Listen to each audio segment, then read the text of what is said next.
Hello everyone, thanks for dropping by. For a start, that's the kind of GT car I like.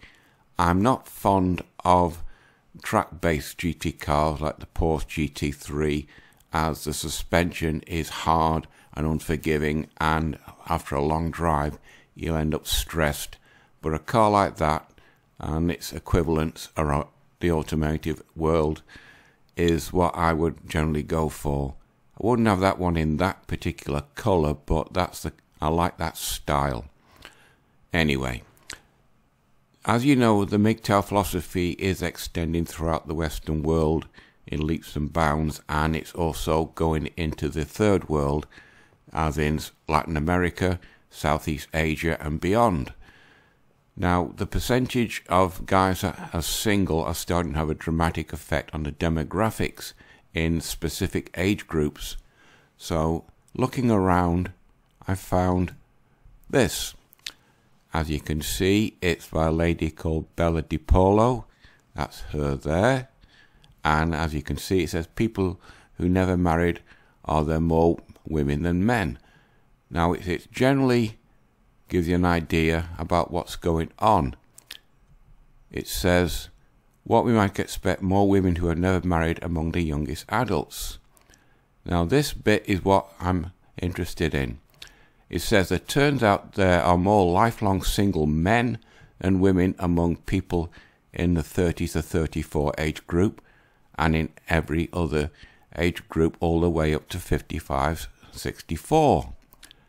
Now it goes down, and then the US Census Bureau data. Now, what I want you to look at is this. Now, this is the specific age group where men are in their working prime, where their maximum earning capacity, closely followed by this. As you can see, 12.3% difference, and then 10% difference. Now, you look at the date, 2016. Now, fourth wave feminism started in 2010, so this date is 6 years later. The MGTOW philosophy started around 2008, so the MGTOW philosophy is starting to have a dramatic effect on the difference of people living on their own. As you can see, from 35 to 39, guys have got more used to living on their own, and as they get older, I'm in this age group, but there's more lifelong single women. That means the guys, they've dropped completely out the dating pool.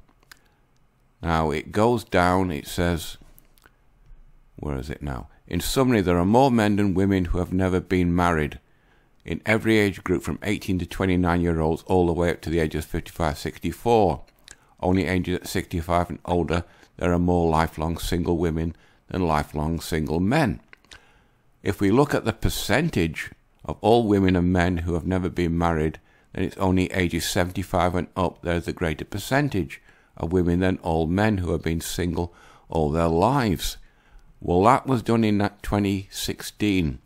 I'd like to see a similar Census Bureau data from 2022, and you would probably notice there's a vast difference, as the MGTOW philosophy, which are mostly affecting this group of people, will have more effect, because MGTOWs are starting to filter down into this age group. This age group, men are just building their career. This is their main capacity for generating wealth, and this is where the life is becoming more stabilized. And these, if they've gone really good at it, are in the 1% that 80 to 90% of women are after. Now, that's about the number of single women. I found this article, so I'll just shut up and I'll let you listen to the opening bits. The report shows that by 2030, 45% of working women ages 25 to 45 by 2030 will be non-married, no kids, single. Yeah. Okay. So you might say, well, what's wrong with that? Okay. If you think that you're going to be 45 years old no kids, not married, and that you're going to genuinely be fulfilled in life because you made money, best of luck to you, honey. Right. By 2030, more than half of women of marriageable age between the ages of 25 and 44 will remain single for the rest of their lives. In 2030, they will be unmarried and childless at those ages, which is a very steep incline.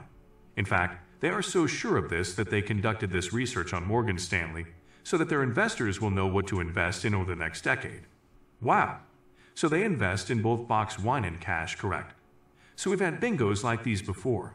And society tells us that at the end of our lives, we will regret not having children because there is such happiness and blessings. Right, I'll leave that at that. As you can see, 2030 is only 8 years away from now.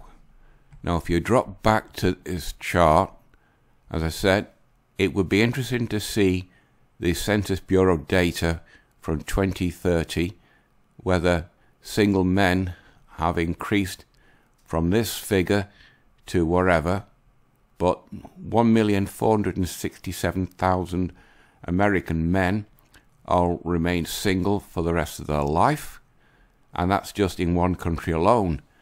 With MGTOW, if you multiply that by the 200 countries around the world, you're going to get a quite specific amount of men who are never going to bother to marry or procreate and just look after themselves, which will have a dramatic effect on the world's economy, as there won't be the next generation of wage slaves to maintain the current system.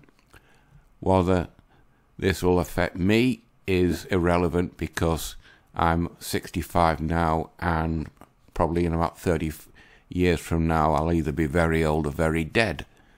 But it seems the census data is starting to trickle through to the official groups, and people are starting to worry about it in official channels, as there are more people who are never married. That means people are not going to have children, which means governments are going to have to do some serious considerations about the reason why men are not marrying or having children.